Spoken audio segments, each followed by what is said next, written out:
Hello, smile greetings, सादर नमस्ते।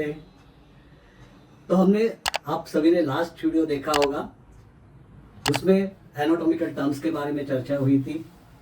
और उस वीडियो में हमने बोला था कि सेकंड जो आने वाला वीडियो था वो फिजियोलॉजी के ऊपर हो जाएगा, फिजियोलॉजी के टॉपिक पे हो जाएगा। लेकिन कुछ सजेशंस ऐसे मिले कि सर आप फिजियोलॉजी, एनाटॉमी ये तो सब्जेक्ट हो रहे हैं और एक्यूपंक्चर के लिए आप एक्यूपंक्चर से कुछ स्टार्ट करें। तो एक्यूपंक्चर का जो हिस्ट्री, फंडामेंटल्स और हिस्ट्री, इसकी भी आपके कॉलेज में इसके लेक्चर शुरू है। और वैसे देखा जाए तो हिस्ट्री के बारे में ऐसे बोल देते हैं हम लोग कि हिस्ट्री आप रीड भी करेंगे तो भी हो जाएगा स्टडी। लेकिन जैसे हम लोग ये देखते हैं कि रीडिंग का ये हर एक का कोई एक आदत नहीं रहती है।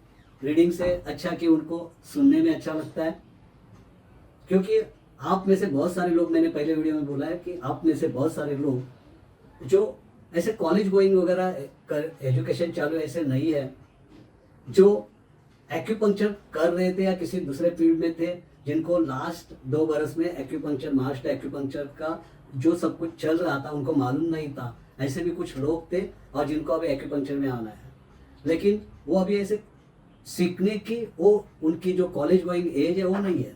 तो इसके लिए वो हमेशा बुक पढ़ना, ये करना, उनके लिए थोड़ी दिक्कत आती है। तो हमने सोचा कि हिस्ट्री के लिए भी हम इसका एक टॉपिक हिस्ट्री वाला भी ले लेंगे। तो हिस्ट्री एक्यूपंक्चर की या हिस्ट्री कौन सी भी हो, क्यों सीखनी है हिस्ट्री हमें क्यों सीखना पड़ता है? तो हिस्ट्री ये आपको हमेशा इंस्पिरेशन देती है, बराबर है। हिस्ट्री हमेशा इंस्पिरेशन देते हैं, इंस्पिरेशन के लिए हिस्ट्री होनी ही चाहिए। जब हिस्ट्री में आप जाते हो, कोई भी बात की, कोई भी शास्त्र की हो, समाज की, सामाजिक जो भी हो, जब हिस्ट्री देखते हो तो आपको एक गाइडलाइन मिलती है इस वर्तमान काल की। हिस्ट्री तो पास्ट टेंस होता है, और पास्ट टेंस को जब आप देखते हो तो वर्तमान में अभी क्या करना है और फ्यूचर में क्या कर सकते हैं, इसकी पूरी गाइडलाइन अपने को मिलती है। इसके लिए हिस्ट्री देखना होता है। हिस्ट्री में कुछ अगर गलत हुआ है तो हम उसको, उस गलती को रिपीट ना करें और उसको हम अवॉइड करके और अपना आगे का जो होगा, फ्यूचर में काम करना है या प्रेजेंट में काम करना है, उस हिस्ट्री को देखते हुए, वहाँ के इंसिडेंट को देखते हुए हम करते हैं ये सब बात। हिस्ट्री हमें, अगर हिस्ट्री में कुछ अच्छी बातें हो रही है तो उस अच्छी बातों को लेके हम और आगे की जर्नी, आगे का अपग्रेडेशन कर सकते हैं। इसके लिए हिस्ट्री बहुत जरूरी होती है, जरूर होता है हिस्ट्री का स्टडी करना। जो हिस्ट्री को समझ सकते हैं, पढ़ सकते हैं, हिस्ट्री को समझ सकते हैं, वो ही हिस्ट्री क्रिएट कर सकते हैं, बराबर है। हम लोग भी हिस्ट्री क्रिएट करना चाहते हैं। जो हमारे पुरखों ने जो कुछ लाया, हमारे हाथ में दिया है, उसको और भी हम बढ़ाना चाहते हैं और अच्छी तरह से उसमें अपग्रेडेशन करना चाहते हैं। हम भी इस हिस्ट्री में आने वाले हैं आगे जाके, आगे की जनरेशन के लिए हम भी हिस्टोरिकल बनने वाले हैं। तो इसके लिए हिस्ट्री जानना जरूरी है, हिस्ट्री को समझना जरूरी है, और आगे जाके कम से कम अपनी फैमिली के लिए, अपने घर बार, अपने रिलेटिव्स, फ्रेंड सर्कल में हम अपनी एक हिस्ट्री पैदा कर सकते हैं, अपनी हिस्ट्री निर्माण कर सकते हैं। तो हिस्ट्री का ये महत्व है। तो एक्यूपंक्चर के इस शास्त्र में, इस फील्ड में हम लोग आए हैं, इसके लिए एक्यूपंक्चर भी, हिस्ट्री इसकी हमें जानना जरूरी है। तो फ्रेंड्स, अब देखते हैं एक्यूपंक्चर की हिस्ट्री, एक्यूपंक्चर का इतिहास कैसे है। तो इसके बारे में, एक्यूपंक्चर कैसे शुरू हुआ, इसके बारे में बहुत सारी ऐसे मान्यताएं हैं, कथाएं हैं, उसके बारे में स्टोरीज है। उसमें से ज्यादा एक प्रचलित स्टोरी यह है, क्योंकि एक्यूपंक्चर किसी ने ऐसे निर्माण किया, किसी ने निर्माण किया ऐसे नहीं है। एक्यूपंक्चर लोगों के अनुभव से आगे आई हुई एक चिकित्सा पद्धति है। अनुभव से, अनुभव सिद्ध, एक्सपीरियंस पे आने वाली आई हुई है चिकित्सा पद्धति। हजारों बरस से एक्सपीरियंस पे विचार करने वाले लोगों ने विचार करते हुए इसको एक फॉर्मेट इसका बना दिया, इसका एक शास्त्र बना दिया। कैसे हुई है शुरुआत? तो जैसे पहले के लोग, हजारों बरस पहले, वो तो उस वक्त की कल्चर लड़ाई की थी। जब लोग थोड़े कल्चर्ड हो गए, लेकिन लड़ाई तो चालू थी उस वक्त। तो ऐसे बोला जाता है कि युद्ध में जिसको एरो से कुछ वुंड होती थी, जख्म होती थी, और जख्म होने के बाद उन सैनिकों को ऐसे भी अनुभव में आ जाता था कि एक जगह पे शरीर पे कहा एरो की जख्म हुई है, और वो जख्म ठीक होते होते उनके शरीर की कोई बीमारी भी ठीक हो गई। ऐसे उनके अनुभव में आने लगा, ये सब ये बात आने लगी। बहुत सारे लोगों को ऐसे पता चलने लगा कि मेरे को पैर के ऊपर कुछ हो गया था, एरो का निशान था, एरो हो गया, उधर वुंड हो गई, और उसके बाद में मेरी दूसरी कोई शरीर की बीमारी थी वो दूर हो गई। तो लोगों में ये सब बातें चलती हुई होगी, चल रही हुई, और तो ये पता चलने लगा कि इधर कुछ होता है। फिर दूसरा कोई बोलता है मुझे भी उस जगह पे ये हुआ था, एरो का निशान, एरो का जख्म हुआ था बांध का, और बाद में मेरा ये डिसीज ठीक हो गया। तो आहिस्ता आहिस्ता समझ में आने लगा कि कुछ लोगों ने फिर ट्राई भी किया होगा कि वहाँ जानबूझ के किसी को अगर वो बीमारी है तो वहाँ उन्होंने क्या किया होगा, एरो वहाँ प्रिक किया होगा, एरो का फिर जख्म बना दिया होगा और देखा होगा कि भाई ये बीमारी ठीक होती है कि नहीं होती है। ऐसे ये शास्त्र अनुभव के आधार पे आगे आगे बढ़ता गया। चाइना के एक राजा जो थे, हुआंग डी नीजिंग, एक राजा थे। उनके तो राज में ये भी था, उन्होंने एक्यूपंक्चर को बहुत सारा बढ़ावा दिया है। उनके नाम पे एक्यूपंक्चर का अपग्रेडेशन या एक्यूपंक्चर की शुरुआत के लिए उनका नाम लिया जाता है। तो राजा जो था, उनके सैनिकों में वो क्या करते थे, तो सैनिकों के अंदर जो लड़ाई का जो फियर है वो निकालने के लिए उसको बाणों से उसको प्रिक किया जाता था। अभी जहां भी किधर भी वो प्रिक करते थे, उसको सैनिक को बांध के उसको प्रिक करते थे। तो प्रिक करने के बाद ऐसे नजर आ गया, उनको अनुभव में आ गया कि प्रिक करने के बाद उसकी कोई बीमारी है, उसको कुछ चालू बीमारी, समझो उसका सर दर्द हो रहा है और उसको प्रिक किया गया। जहां प्रिक किया गया उसके बाद वो बोलता है मेरा सर दर्द ठीक हो गया। तो वहां से भी एक स्टडी शुरुआत होगी कि चलो इधर प्रिक करके देखो दूसरे का सर दर्द ठीक होता है क्या। तो ये अनुभव बनते गया उनका। ये मैंने लड़ाई वालों का भी बताया, ये बताया कि ये अनुभव होते गया। कुछ लोग वहां के उस वक्त के भी कुछ लोग हो गए, उस अनुभवों को इकट्ठा करते रहे होंगे, और होते होते ये बात हुआंग भी, इसके राजवैद्य बोलते हैं, कीबो, एक राजवैद्य थे, चीबो या कीबो बोलते हैं। उनके भी अनुभव, उनके भी ये बातें सामने आ गई थी। तो ये दोनों के बीच में कुछ संवाद शुरू हो गया, कम्युनिकेशन शुरू हो गया, क्वेश्चन आंसर शुरू हो गए, ये क्या है वो क्या है, और दोनों की जो एक डिस्कशन शुरू हुआ, वो डिस्कशन एक बुक में है। ये राजा को येलो एम्परर भी बोलते हैं, और उसकी जो बुक है उस बुक में ये दोनों का डिस्कशन है, और उस बुक में ये एक्यूपंक्चर के बारे में सब कुछ बता दिया है, लोगों के जो अनुभव है, और एक्यूपंक्चर के पॉइंट्स के बारे में, मेरिडियंस के बारे में सब चर्चा उस बुक में आई है। तो ये पहली बुक थी येलो एम्परर की, ये पहली बुक। और इसके आगे बाद में ये सब एक्यूपंक्चर का जो बोलबाला है वो शुरू होते हैं। तो ये पहली बुक थी जो चाइना में, तो इसके लिए चाइना की चाइनीज एक्यूपंक्चर हम बोलते हैं। तो लोगों का सबका मानना यह है कि एक्यूपंक्चर के जनक जो है वो चाइनीज है, ऐसे मानते हैं लोग। वैसे देखा जाए तो कोई भी चिकित्सा पद्धति जो होती है, और जो निकली हुई चिकित्सा पद्धति अब तक की जो भी है, आयुर्वेद चिकित्सा पद्धति हो, होम्योपैथी हो, जो भी है, यूनानी हो, जो भी चिकित्सा पद्धति है, हम तो नाम उस कंट्री के कभी देते हैं या किसी धर्म के नाम पे भी हम बोलते हैं। लेकिन मेरा तो ये कहना, मेरा तो ये मानना है, अभी आपके अलग अलग मत हो सकते हैं, लेकिन मेरा मत तो ये है, मेरा ओपिनियन ये है कि कोई भी चिकित्सा पद्धति जो है ये किसी धर्म से जुड़ी हुई नहीं रहती है, किसी कंट्री से जुड़ी हुई नहीं रहती है।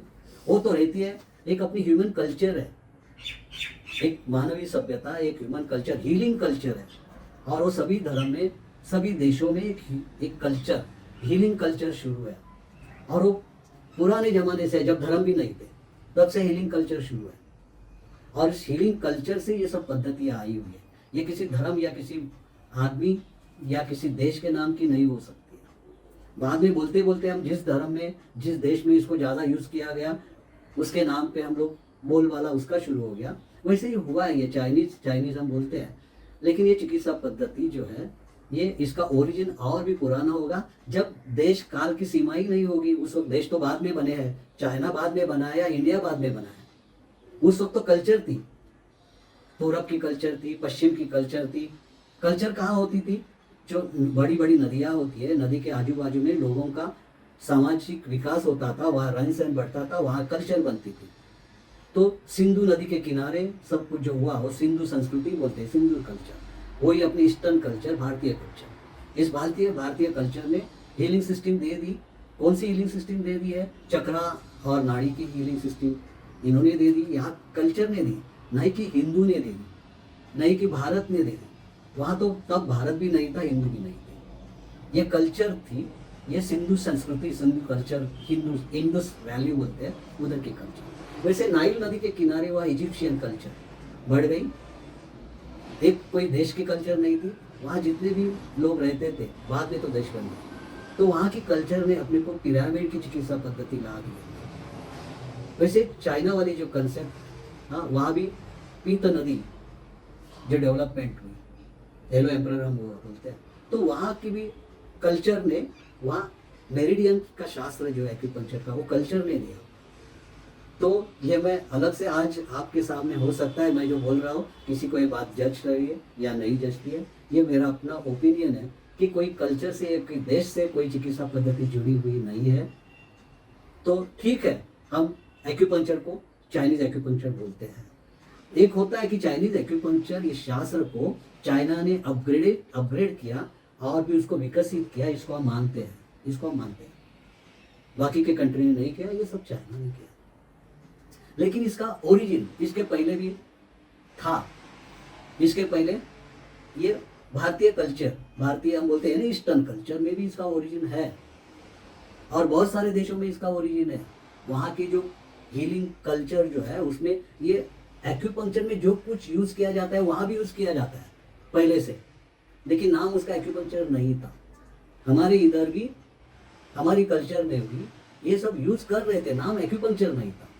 हमारे यहाँ भी आयुर्वेद शास्त्र में सुश्रुत, चरक, वाग्भट, इनके भी ग्रंथों में जो एक्यूपंक्चर में यूज किए जाते हैं, वो सब पद्धतियाँ इनमें भी थी, इनके बुक में भी दी गई है।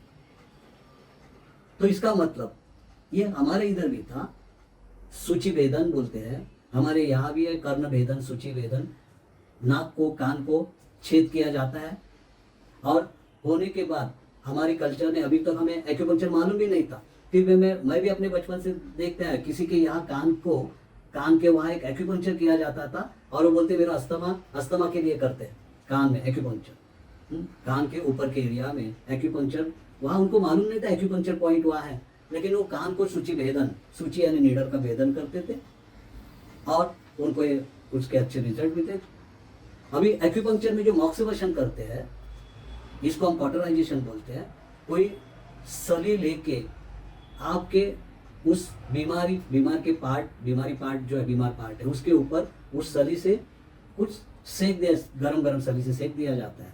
हमारे यहाँ भी ये कल्चर है, उसको कॉटराइजेशन बोलते हैं, और हम लोग उसको दाग देना, सली देना ऐसे भी बोलते हैं। वैसे मैंने भी देखा है, अभी तक की मेरे बचपन से देखा कि गांव में ऐसे कर देते थे, आपके रिच जॉइंट के ऊपर यांग साइड में, वहाँ इस तरह का ये करते थे, सली से दाग देते थे, गरम सली से, और उसको लाइफ में कभी फिर पीलिया, जॉन्डिस की, कभी भी जॉन्डिस के लिए वो करते थे, और बाद में देखते हैं कि उसके लाइफ में कभी जॉन्डिस होता ही नहीं है उसको, या लीवर की कोई बीमारी होती ही नहीं।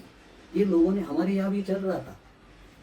एक्यूपंक्चर में जो ब्लड लेटिंग क्रिया है हमारे यहाँ, वो रक्तमोक्षण बोलते हैं, ये हमारे यहाँ भी चल रही थी। नाभि के ऊपर जो पंप लगाते हैं, वैक्यूम क्रिएट करते हैं हमारे गांव में, तो नाभि के लिए एक्यूपंक्चर में जो बताया गया, हमारे इधर भी कर रहे थे। यानी ये जो हम बोल रहे हैं कि एक्यूपंक्चर की चाइनीज है, ऐसे कुछ बात नहीं है, फिर भी हम मानते हैं कि एक्यूपंक्चर को बढ़ावा, अपग्रेडेशन, सब कुछ जो किया है वो चाइना ने किया है। हमारे अपने डॉक्टर पीबी लोहिया एक्यूपंक्चर के, हम सबको पता है, भारत के बहुत बड़ी व्यक्ति एक्यूपंक्चर साइंस में जिन्होंने काम किया है, उनके एक बुक में भी उन्होंने एक अच्छा उदाहरण दिया है। वो बोलते हैं ये हो गए कुंती जैसी बात हो गई, कुंती महाभारत की। तो कुंती ने क्या किया, कर्ण को जन्म तो दिया, लेकिन आपको ये मालूम है स्टोरी, उसने नदी में उसको, कर्ण को छोड़ दिया, बहा दिया होगा कुछ कारण, और बाद में क्या हुआ, उसको राधा ने कर्ण को गोद ले लिया और उसकी परवरिश की, कर्ण को बड़ा बनाया। वैसे ही एक्यूपंक्चर, डॉक्टर लोहिया बोलते हैं कि एक्यूपंक्चर को जन्म तो भारत ने दिया, भारत कुंती बन के जन्म दिया, और उस राधे कर्ण बन गया ना, राधा का कर्ण, तो वैसे हो गया चाइना का बन गया वो एक्यूपंक्चर। कि अपने को अगर हिस्ट्री में ये मालूम पड़ता है तो अपना लगाव उसके प्रति और भी बढ़ जाता है, ये होता है। तो ये कंसेप्ट जो है एक्यूपंक्चर की, ये हमारी भी है, चाइना की है, हमारी भी है। वो कर्म जैसे लोहिया, डॉक्टर लोहिया ने बताया, वैसे ही है। डॉक्टर लोहिया ने तो इसके बारे में ये सब उदाहरण भी दी, दुनिया के सामने रखे हैं कि ये कल्चर, ये हमारी कल्चर से आया हुआ ये शास्त्र है। क्योंकि हमारे यहाँ इन सब बातों को यूज़ किया गया है पहले से, कोई स्कूल कॉलेज में सिखाया, कोई इंस्टीट्यूट में सिखाया नहीं है, लोग यूज़ करते गए। अभी हमारे जो अलंकार, जो गहने हम शरीर के ऊपर पहन रहे हैं, उनका भी ताल्लुक, उनका भी रिलेशन इन एक्यूपंक्चर पॉइंट और मेरिडियन के साथ है। आपने हाथों में कंगन हो या पैर में पायल हो या पैर के उंगलियों में कुछ आप डालते हो, फिंगर्स में कुछ डालते हो, आप बिंदी लगाते हो या मांग में सिंदूर भरते हो, ये सब आपके एक्यूपंक्चर पॉइंट्स और मेरिडियन से कनेक्टेड सब चीज़ें हैं। इसके लिए एक्यूपंक्चर का कहीं ना कहीं तो ओरिजिन हमारे इस कल्चर में है। और एक बड़ी बात बताते हैं हमारे लोग, डॉक्टर लोहिया ने भी इस बात को दुनिया के सामने रखा कि भीष्माचार्य, महाभारत की कथा में भीष्माचार्य को भानु की शैया के ऊपर सुलाया गया था। उत्तरायण की राह देख रहे थे, उनकी मृत्यु उत्तरायण में होनी थी, तब तक उनको आगे खींचना था, उनकी लाइफ को खींचना था। तो तब तक उनको जिंदा रखने के लिए इस तरह की भानु की शैया के ऊपर उनको लिटाया गया था, सुलाया गया था। यानी ये भानु की शैया क्यों की होगी, तो एक्यूपंक्चर पॉइंट्स के ऊपर ये काम किया होगा। उस वक्त को लोगों को मालूम हुआ होगा, एक्यूपंक्चर पॉइंट्स को उन्होंने यूज़ किया होगा इस मृत्यु को आगे ले जाने के लिए, उस काल को बढ़ाने के लिए किया होगा। तो इस तरह के उन्होंने एविडेंस लोगों के सामने रखी, दुनिया के सामने रखी कि एक्यूपंक्चर के इतिहास में भारत का भी योगदान है, हमारी कल्चर का भी योगदान है, ये दुनिया के सामने रखा। तो भारत में तो एक्यूपंक्चर का वैसे देखा जाए तो ओरिजिन है, ऐसे बोला जाता है, क्योंकि भारत में बुद्ध काल में यहाँ तक्षशिला, नालंदा जैसी जो यूनिवर्सिटी थे, विद्यापीठ थे, वहाँ सभी शास्त्रों का अध्ययन किया जाता था और उस वक्त ये भी शास्त्र सिखाया जाता था उस वक्त। और ये शास्त्र यानी भारत की सभी चिकित्सा पद्धतियों, धर्मशास्त्र और सभी तक्षशिला, नालंदा विद्यापीठ में ये सभी शास्त्रों का अध्ययन था। पूरी दुनिया भर से लोग यहाँ सीखने के लिए आते थे। ये आपको भी हिस्ट्री ये मालूम है, योन स्ट्रॉन्ग, फाइन, ये सब आपको भी हिस्ट्री आपने भी सुना होगा, रीड किया होगा। तो उस यूनिवर्सिटीज़ में ये जो सब्जेक्ट हुआ करता था, और ये सब्जेक्ट तब बुद्धकालीन जो मंक थे, बुद्ध भिक्षु थे, उन्होंने इस शास्त्र को ऐसे बोला जाता है, कुछ लोग इसके एक कुछ एविडेंस बताते हैं कि ये शास्त्र उस वक्त नेपाल से, सीलोन से लेके वो चाइना में पहुंच गया। तो ये शास्त्र अब पूरी दुनिया में तो फैल गया है, पूरी दुनिया में, जैसे जापान में वो 6th सेंचुरी में जापान में गया ये शास्त्र, वैसे वियतनाम और कोरिया में इस शास्त्र आगे आगे बढ़ता गया, यानी उस बाजू चाइना के बाद इस तरह से आगे हो। अब तो पूरी दुनिया में ईस्ट और वेस्ट, ईस्ट में तो है ही, वेस्ट में यूरोपियन कंट्रीज में, फ्रांस में भी ये गया, यूरोपियन कंट्रीज में, अभी तो बहुत सारी यूरोपियन कंट्रीज में भी है ये शास्त्र गया। तो हम लोग देखते हैं इसके इतिहास में, जैसे जो मालूम जो इतिहास, लिखित इतिहास जो है, रिटन इतिहास, हिस्ट्री जो है, वो हम चाइना से जोड़ देते हैं, क्योंकि पहली बुक जो एक्यूपंक्चर के बारे में जो टेक्स्ट बुक के साथ आई है वो उनकी है। तो वहाँ से हम हिस्ट्री को, वहाँ से हम समझ लेते हैं कि चाइना से ही हिस्ट्री, एक्यूपंक्चर की हिस्ट्री चालू हो गई। तो अब देखते हैं कि चाइना से हुआंग डी के कार्यकाल में, राजा हुआंग डी, उसके कार्यकाल में इसकी शुरुआत हुई थी। चीपो या कीबो, ये उनके राजवैद्य थे। उनके जो डिस्कशन हुए, उनके डिस्कशन से ये बात, जो इसकी 2 बुक्स लिखी गई और 2 बुक्स में इन सब बातों का ये बताया गया है। तो वहाँ से शुरुआत है। कहाँ से हम लोग बोलेंगे? 2696 BC, 2591 BC, ये कार्यकाल उसका था, हुआंग डी का। तो इनकी बुक में ये दिया गया है, हुआंग डी। और इसके बाद में हम देखते हैं ये चलती गई ये बात, और इसको राजाश्रय मिलने लगा। उसके बाद भी आने वाले जो राजवंश थे, इन्होंने इनको बढ़ा दिया।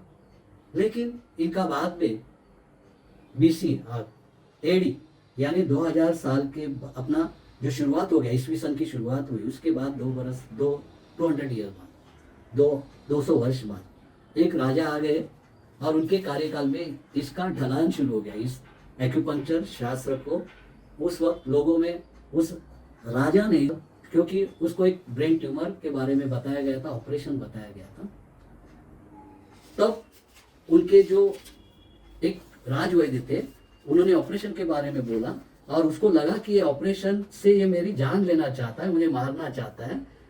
तो उन्होंने क्या किया, एक्यूपंक्चर को बंद किया और उस वक्त का जो राजवैद्य था हुआटाओ करके, हुआटाओ, उसके बारे में बाद में लोगों ने उसके हिस्ट्री नाम उसका रखने के लिए कुछ पॉइंट्स को नाम भी उसके दिए है, हुआटाओ।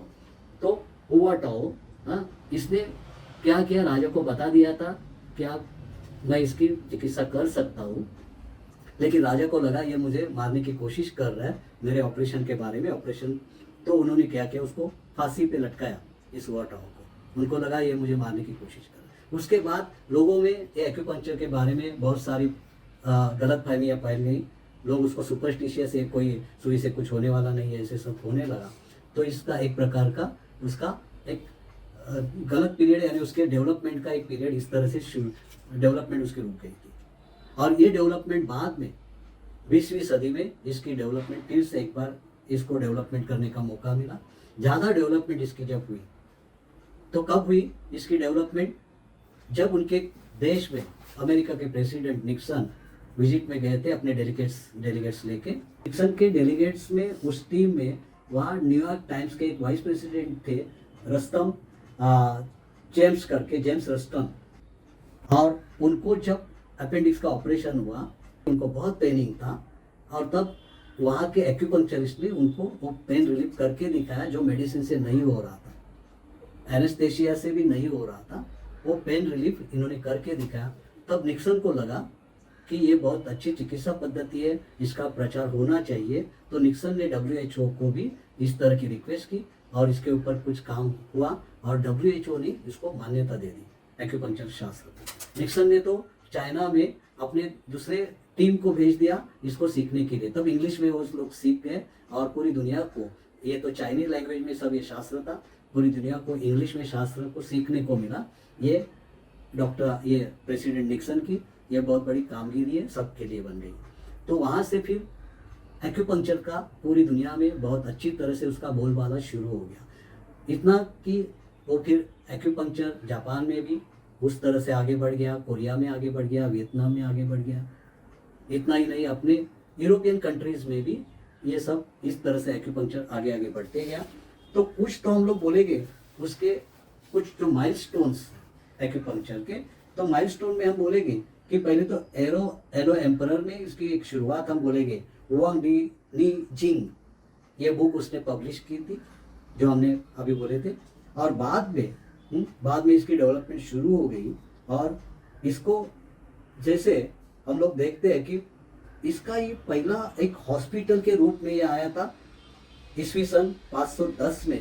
एक बहुत बड़ा हॉस्पिटल, एक एपिडेमिक जब उस वक्त फैली थी, उस वक्त एक बड़ा हॉस्पिटल में काम किया गया। और ऐसी एपिडेमिक में जैसे मलेरिया जैसी एक, उधर जब ये चाइना में माओ से तुंग जो पब्लिक के, उन्होंने जब एक कम्युनिस्ट सिस्टम जब राज कारभार में, राज सत्ता में आ गई, पहले तो वहाँ भी राजा लोगों की राज सत्ता चलती थी, बाद में कम्युनिस्ट राजवट बोलते हैं, वो जब आ गए तो माओ से तुंग उन्होंने जब क्रांति की, उस क्रांति के बाद वो देश की सत्ता जब लोगों के हाथ में आ गई, कम्युन के हाथ में आ गई, तब हेल्थ के बारे में उनके साथ ये सब बहुत बड़ी प्रॉब्लम थी।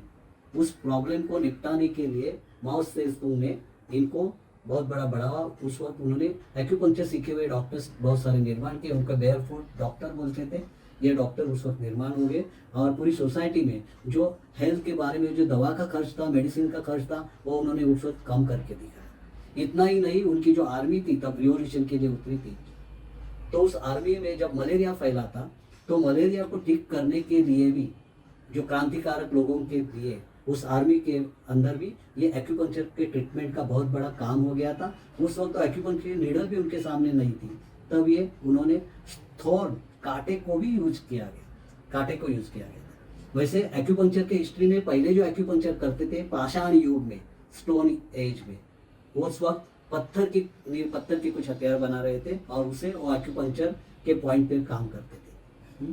तो ये तो पाषाण युग, स्टोन एज में हो रहा था। और यहाँ भी एक्यूपंक्चर के लिए उन्होंने कांटों का सहारा लिया, उस वक्त बहुत बड़ा काम किया उन्होंने। इसके लिए माओ सेतुंग के बाद चाइना में ये एक्यूपंक्चर बहुत जोर से फिर फैल गया। तो चाइना इसके बोलेंगे तो हम लोग चाइना ने ये सब कुछ आपके सामने रख दिया है।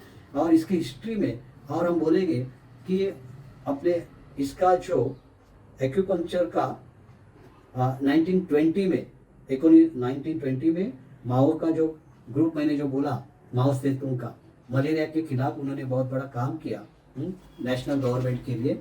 और एक बात बतानी है अपने को कि चाइना में इस एक्यूपंक्चर सिस्टम को राजा के टाइम, उस वक्त इसको जब वो लोग इसको राजाश्रय जो दे रहे थे, तो एक्यूपंक्चरिस्ट लोगों को उस वक्त एक्यूपंक्चरिस्ट को पेमेंट होता था।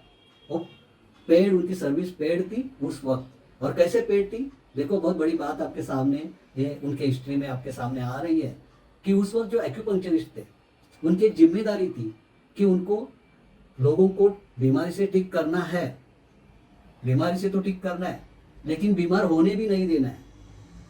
एक्यूपंक्चर किस कारण के लिए? टू गेट वेल, अच्छा होने के लिए चाहिए, लेकिन सिर्फ अच्छा होने के लिए नहीं, टू स्टे वेल, यानी अच्छा रहने के लिए भी एक्यूपंक्चर की मदद होनी चाहिए।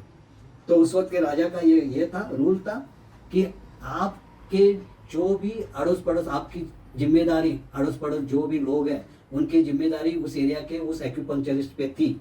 और उसको उनकी पूरी जिम्मेदारी, उनको बीमार पड़ने नहीं देना, और बीमार हो गए तो उनको ठीक भी जल्दी करना। और उसके लिए उनका पेमेंट चालू था उस एक्यूपंक्चरिस्ट लोगों का। और उसमें एक कंडीशन थी कि अगर कभी उसका मरीज, वो पेशेंट मर जाता है तो उसको अपने दरवाजे पे एक लाल रंग का दिया जलाना पड़ता था, लालटेन लगानी पड़ती थी, एक कंदील लगाना पड़ता था उधर। और उस कंदील से लोग समझ जाते थे कि इसके यहाँ कितने कंदील लगे हुए हैं, यानी ये अच्छा एक्यूपंक्चरिस्ट नहीं है। तो लोगों को ये पहचान होती थी कि अच्छा एक्यूपंक्चरिस्ट कौन है, ये पहचान होती थी। अभी आपको मालूम है अभी कौन सी भी चिकित्सा पद्धति में कौन अच्छा है, कौन बुरा है, कौन कितना पानी में गया है, ये समझ में आना मुश्किल होता है। क्योंकि अभी चमकने का जमाना है, जो ज़्यादा चमकता है वो दिखता है, जो बिकता है हम लोग ये बोलते हैं, ये सब हो रहा है। लेकिन उस वक्त ये राजा का रूल था कि जिसके दरवाजे पे ज़्यादा कंदील लगे हुए हैं यानी वो फेल्यूर है, तो लोग अपने आप समझ जाते थे वहाँ जाना नहीं है, ये होता था। तो ये चाइना में ये बहुत बड़ी बात, चाइना को लेके हम इसके लिए एक एक्यूपंक्चर को उन्होंने बहुत बड़ा ये कि आज भी जो भी चीज़ें हैं चाइना से आ रही है एक्यूपंक्चर की, बहुत सारी मार्केट, बहुत सारी इंडस्ट्रीज उन्होंने बना दी है। 1949 में ये जो माओ सेतुंग थे उन्होंने एक्यूपंक्चर का और भी अच्छी तरह से उपयोग करने के लिए उस वक्त उन्होंने कुछ इंस्टीट्यूट वगैरह बढ़ावा दे दिया था। 1954 में उन्होंने एक्यूपंक्चर एनेस्थेशिया का उस वक्त सक्सेसफुली यूज हुआ। 1954 में लोगों के सामने, दुनिया के सामने एनेस्थेशिया को सामने लाया। ये यानी एक्यूपंक्चर से एनेस्थेशिया पहले से चल रहा था, लेकिन दुनिया के सामने 1954 में एनेस्थेशिया यूज सक्सेसफुली, ऐसे बोला जाता है। और बाद में 1971 की जो स्थिति हमने बोली डॉक्टर निक्सन की, निक्सन प्रेसिडेंट, वहाँ के निक्सन के साथ जो बात हुई और उसकी चर्चा अमेरिका के सभी बड़े बड़े पेपर में आ गई थी। उस वक्त न्यूयॉर्क टाइम्स में इसका सब बताया गया था और तब से न्यूयॉर्क टाइम्स के ये जो एक्यूपंक्चर के बारे में आ गया, वहाँ से एक्यूपंक्चर जोरदार लोगों में फैल गया। तो इस तरह से हम देखते हैं कि एक्यूपंक्चर के हिस्ट्री में चाइना का बहुत बड़ा योगदान है, ये हमने देखा। और एक्यूपंक्चर शास्त्र ये अनुभव से आया हुआ शास्त्र है। अभी तो उसके ऊपर अभी जो सब कंप्यूटराइज और ये सब अभी बातें जो डिजिटलाइज हो रही है और ये सब प्रचार हो रहा है, इसमें से क्या हो रहा है कि एक्यूपंक्चर में अभी रिसर्च ओरिएंटेड काम चल रहा है, लेकिन इसको जिंदा रखने का काम, इस साइंस को इस तरह के पुराने लोगों ने किया। उसमें चाइना का बहुत बड़ा काम है। इसमें हम उसके लिए all the human being are grateful to China culture हम बोल सकते हैं। अभी जैसे मेरे को एक बात बतानी है कि मैंने भी इस तरह का एक अनुभव कि मेरे जो पेशेंट, जब मैंने एक्यूपंक्चर को थोड़ा सीख लिया और एक्यूपंक्चर का क्लिनिक शुरू किया था, एक्यूपंक्चर के बारे में ज़्यादा मालूम भी नहीं था, लेकिन मार्केट में तो मैं आ गया लोगों के जैसा। और उस वक्त मेरा एक पेशेंट, उसके मैं साइटिका की ट्रीटमेंट दे रहा था, और साइटिका की ट्रीटमेंट के बाद वो पेशेंट ने मुझे इस तरह का, जो आपको हिस्ट्री मैंने बताया कि लोग कैसे ठीक होते थे, तो उस पेशेंट का चश्मे का नंबर कम हो गया, उसको बहुत अच्छी तरह से दिखने लगा। उसने मुझे यही बोला कि आप तो, मेरा साइटिका तो ठीक हो गया, लेकिन ये कैसे बात हो गई कि मेरी नज़र ठीक हो गई है। उस वक्त मुझे भी थोड़ा अचरज हो गया कि भाई ये कैसे हुआ।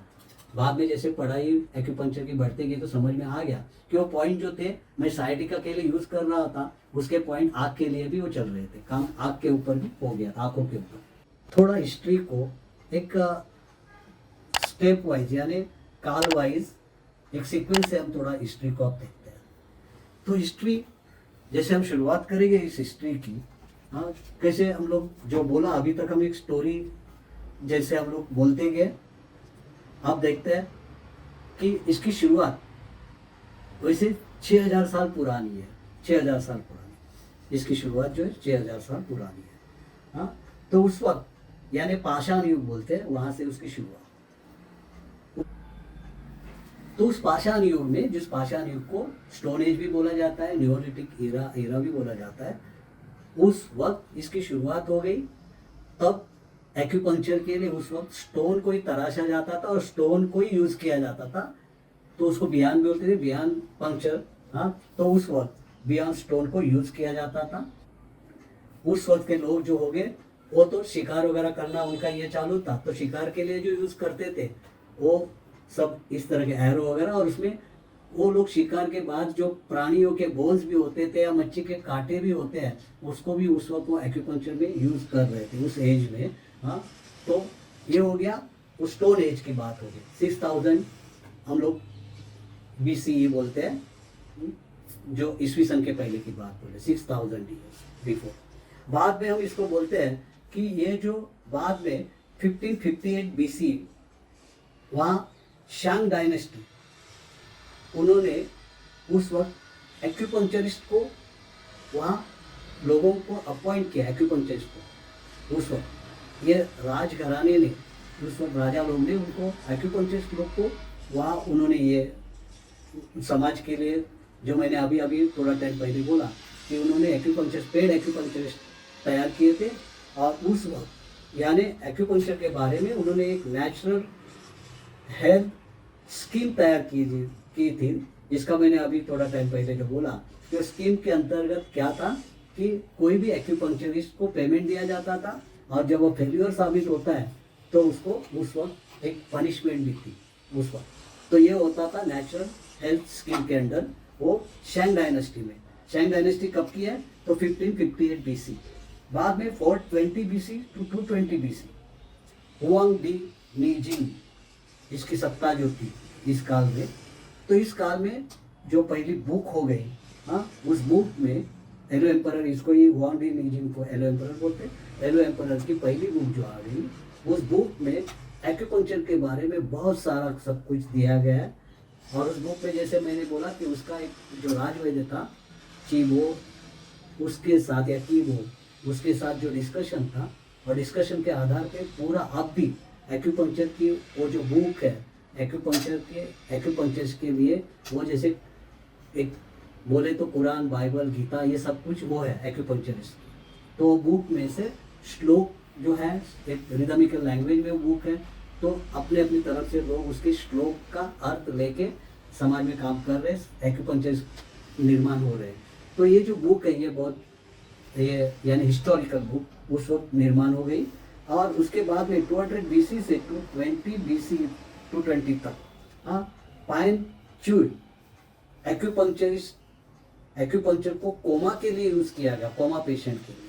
कभी 200 BC to 220 BC, उसमें 220 ये जो काल था सी कॉमन एरा की पहले, तो इसमें ये पाइन च्यू, इसने कोमा के पेशेंट को फर्स्ट टाइम एक्यूपंक्चर यूज किया गया। एक्यूपंक्चर उस वक्त इमरजेंसी में एक्यूपंक्चर कैसे काम करता है, ये उस वक्त लोगों के सामने आ गया, ये बात एक्यूपंक्चर इमरजेंसी में कैसे काम होता है।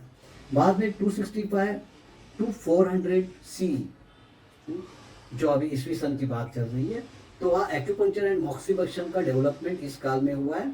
Expanded the scope of traditional Chinese therapies इस वक्त ज़्यादा और भी आगे बढ़ गई। बाद में 400 सीई के बाद ब्रॉन्ज स्टैचू का निर्माण हो गया।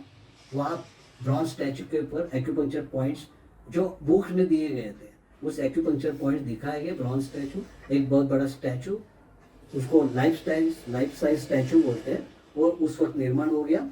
और उसके ऊपर यानी मैप का एक लोकेशन सब पॉइंट्स का उसके ऊपर दिखाया गया।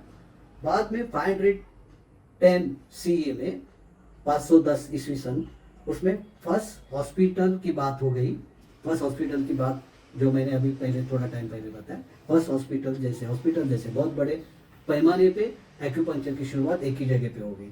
फिर 618 टू 907 इस काल में टैंग डायनेस्टी एक्यूपंक्चर, उस वक्त एक्यूपंक्चर स्कूल का निर्माण किया गया। टैंग डायनेस्टी, शैंग डायनेस्टी के बारे में आपने देखा था। शैंग डायनेस्टी में नेशनल हेल्थ स्कीम रखी थी, और ये शैंग के बाद ये टैंग ने पहले एक्यूपंक्चर स्कूल का निर्माण किया। बाद में 900 टू 1000 ईस्वी सन में इंडियन टेक्स्ट ट्रांसलेटेड, भारत में जो एक्यूपंक्चर के बारे में जो भी लिखित जो विज्ञान था, जो बुक्स थी, वो ट्रांसलेट हो गई उसको। यानी ये नॉलेज और भी भारत में जो नॉलेज था वो भी अभी ट्रांसलेटेड फॉर्म में लोगों को समझ में आ गया। उसके बाद इसके 1027 सी, उसमें वांग वी जी बोहो, ये उनका नाम है, जो कंफर्म 657 एक्यू पॉइंट्स, इन्होंने एक्यू पॉइंट्स के कंफर्मेशन लोगों के सामने कि ये काम कर रहे हैं, उन्होंने अपने एक्सपेरिमेंट्स को लोगों के सामने रखा। उसके बाद 1443 में ये ब्रॉन्ज फिगर्स एक छोटे रूप में इम्प्रूव क्लिनिकल ट्रेनिंग के लिए टीचिंग टूल्स, छोटे पुतले का निर्माण हो गया। एक बड़ा पुतला हमने देखा, बाद में छोटे पुतले आ गए। फिर 1600 या 17वीं सेंचुरी की बात, तो एक्यूपंक्चर अभी वेस्ट में गया। वेस्ट में इस काल में गया, तो कैसे गया? उस वक्त के जेसुइट प्रीस्ट जो थे, क्रिश्चियन प्रीस्ट जो थे, उन्होंने एक्यूपंक्चर के बारे में सब यूरोप में डेटा लेके हो गए एक्यूपंक्चर का। ये प्रीस्ट के साथ हो गया, जैसे हम बोलते हैं कि चाइना में यहाँ के बुद्धिस्ट मंक के साथ हो गया, वैसे ये वहाँ यूरोप में गया। 1920 में एक्यूपंक्चर यूज इन माओ सेतुंग बोलते हैं ना, माओ के काल में मलेरिया में एक्यूपंक्चर को बहुत बड़े पैमाने में यूज़ किया गया। 1920 में जो मलेरिया की बहुत बड़ी एपिडेमिक थी, उस वक्त यूज़ किया गया एक्यूपंक्चर को। और उस वक्त भी लोगों ने कांटे को भी यूज़ किया। जंगल में ये जो आर्मी थी उनकी, तो जंगल में कोई मेडिसिन, कुछ सुई भी नहीं थी, तो कांटे को यूज़ किया गया। वो लोग पेड़ पौधों के कांटे को यूज़ किया गया। फिर 1971 में, 20 के बाद 1971 में एक्यूपंक्चर पे ये अमेरिका, यूएस का उधर लक्ष्य आ गया, फोकस हो गया। कैसे? वो आपको मालूम है कि उस वक्त ये जो हमने प्रेसिडेंट की बात की, अमेरिका के प्रेसिडेंट निक्सन की बात, निक्सन के डेलीगेट्स में, उस टीम में वहाँ न्यूयॉर्क टाइम्स के एक वाइस प्रेसिडेंट थे, रस्तम जेम्स रिस्टोन करके जो थे, उनको ये प्रॉब्लम थी, और उनको एनेस्थेशिया से भी और कुछ पेन किलर देने के बाद भी कुछ फर्क नहीं हो रहा था। ये लोग तो अमेरिकन लोग मान नहीं रहे थे, पेन किलर दे रहे थे, फिर भी कुछ नहीं हो रहा है। और बाद में एक्यूपंक्चरिस्ट को बुलाया गया उनको, और उसमें से उनको जब पेन रिलीफ हो गया, एक्यूपंक्चर के सहारे हो गया, तो अमेरिका का इसके ऊपर अभी लक्ष्य केंद्रित हो गया कि इसको डेवलप करना चाहिए। तो ये 1971 में हुआ, और उसके बाद में 1971 वैसे ही, और 1954 जो एक हिस्टोरिकल पॉइंट बन गया है 1954, उस वक्त एक्यूपंक्चर एनेस्थीसिया लोगों के सामने सक्सेसफुली यूज करके लोगों के सामने रखा गया उस वक्त के लोगों ने, साइंटिस्ट लोगों ने 1954 में। और 1971 की तो बात हमने की, डॉक्टर ये प्रेसिडेंट निक्सन की बात हो गई। अभी 20वीं सेंचुरी में बाद में, यानी 20वीं सदी में ये ये 1971 यानी 20वीं सदी की बात ही चल रही है। इसमें यही बात WHO के सामने आ गई, जो निक्सन ने उनको रिक्वेस्ट किया। हमने जो बोला कि रिक्वेस्ट निक्सन की तरफ से रिक्वेस्ट होगी, और फिर WHO ने इस बात के ऊपर एक टीम बिठाई, उन्होंने इसका स्टडी किया, और WHO ने भी उस वक्त इसको मान्यता दे दी। WHO में रिकग्निशन हो गया, और इसके बाद में जो 210 में ईस्वी सन में ये हो गया UNESCO recognise acupuncture as cultural heritage, उन्होंने मान्यता दी। अभी इस 21st सेंचुरी में भी एक्यूपंक्चर को अभी स्टैंडर्डाइजेशन हो जा रहा है, साइंटिफिक रिसर्च चल रहे हैं, इस तरह से एक्यूपंक्चर की ये डेवलपमेंट होगी। अभी तो अमेरिका के गवर्नमेंट ने एक्यूपंक्चर के जो टूल्स हैं उसको भी स्टैंडर्डाइज कर दिया है, कि उनके जो हेल्थ के जो डिपार्टमेंट है वो भी अभी इसके ऊपर एक चेक लगा रही है कि क्या यूज़ हो रहा है, कैसे यूज़ हो रहा है। इतना सब लोगों का भी इसके ऊपर फोकस आ गया। तो अभी एक्यूपंक्चर ईस्ट वेस्ट सभी जगह फैल रहा है, और इसमें हम लोग अभी एक आनंद की बात हमारी भी लाइफ, और इस हमारे सोसाइटी के लिए बहुत बड़ी बात, अपने यहाँ रिकग्निशन मिल गया है, बहुत अच्छी बात हो रही है। तो इस तरह से एक हिस्ट्री को हमने जान लिया, और हिस्ट्री को जो जैसे मैंने बोला, हिस्ट्री को जो हम जान लेते हैं, पहचान लेते हैं, समझ सकते हैं, वही हिस्ट्री निर्माण करते हैं। ये मैंने पहले ही इसमें बोला है। तो इस तरह से ये जो शास्त्र है अभी तो उसके ऊपर रिसर्च चल रहा है, रिसर्च भी चल रहा है, तो और भी इसको अभी आगे अच्छे दिन आने वाले हैं, और ऐसे दिनों में हम भी अब जुड़ गए हैं, सब लोग जुड़ गए, तो इसको और भी अच्छे दिन इसके आने हैं। और ये हिस्ट्री हमारे साथ, हमने हिस्ट्री का जो कुछ किया, आगे हिस्ट्री और भी, हम भी हिस्ट्री में आगे वाले लोगों के लिए हम भी हिस्टोरिकल साबित हो जाएंगे। और यही अब जितना हमने लेक्चर किया इसमें हिस्ट्री क्यों हम लोग पढ़े हैं इसमें, तो ये कंक्लूजन हमारे सामने आ रहा है कि हमारी जो कल्चर है, हाँ, सब पूरी मानवता की कल्चर है, इसमें ये एक्यूपंक्चर साइंस ये पुराने और नए हीलिंग कल्चर को जोड़ने वाला एक ब्रिज बन के अपने सामने आया है। ये भी दिखने में आ रहा है, क्योंकि एक्यूपंक्चर अब नए नए सिरे से, और एलोपैथिक लोग भी, एलोपैथिक साइंस भी उसका यूज़ करने शुरू कर रहे हैं। हाँ, और अलग अलग मशीन आ रही है, अब लेसर से लेके सब कुछ यहाँ अपने को समझ में या यूज़ करने में आ रहा है। यानी मॉडर्न टेक्नोलॉजी और एंशिएंट टेक्नोलॉजी, इसको जोड़ने वाला ये अपना एक्यूपंक्चर है। तो हम लोग इसके साथ, हम एक्यूपंक्चर में आप सभी को, हम सब इसके आगे की हम लोग कामना करते कि एक्यूपंक्चर बढ़ते जाए, इस तरह से बढ़ते जाए, और हम इसके काबिल, हमें भी एक मौका मिल रहा है, तो इस मौके का हम अच्छी तरह से यूज़ करें। Thank you.